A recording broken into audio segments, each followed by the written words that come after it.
अस्सलामुअलैकुम। कैसे हैं आप लोग।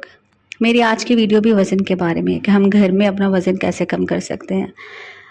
हम लोग अक्सर ख़ासकर औरतें इस चीज़ से परेशान रहती हैं कि हम जिम नहीं जा सकते या हम डाइट प्लान अफोर्ड नहीं कर सकते। हम घर में अपना वज़न कम कैसे करें। सबसे पहले तो आपको वॉक करनी है। 30 से 40 मिनट की वॉक लाजमी है। उसके बाद मीठी चीज़ें खाने से थोड़ा परहेज़ करें। जहाँ आप 2 रोटी खा रहे हैं वहाँ पे 1 खाएँ, जहाँ पे 3 खा रहे हैं वहाँ पे 2 खाएँ। इस तरह से आहिस्ता-आहिस्ता छोटी-छोटी ऐसी हमारी आदतें हैं जिनको अपनाने से हम अपना वज़न कम कर सकते हैं।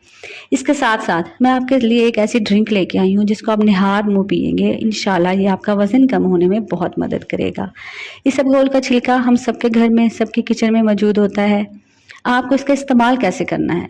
सुबह उठ के सादा पानी लें, उसमें आप 1 चम्मच इसबगोल डालें, उसको अच्छी तरह से मिक्स करें, 1 मिनट के लिए छोड़ दें और फिर इसको आप पी लें। इसके ऊपर से आधा ग्लास या 1 ग्लास और पानी का ज़रूर पिएँ। अब ये करेगा क्या? ये हमारे अंदर फाइबर की मिकदार को पूरी करेगा। हमें भूख कम लगेगी तो हम खाना कम खाएँगे तो हमारा वज़न ऑटोमैटिकली कम होगा। तो ये ड्रिंक आप रोज़ इस्तेमाल करें सुबह नाश्ते से पहले, इसके बाद आप नाश्ता करें। इंशाल्लाह 14 दिन आप ऐसा करें, आपका वज़न 2 से 3 केजी आराम से चला जाएगा। बहुत शुक्रिया आपका।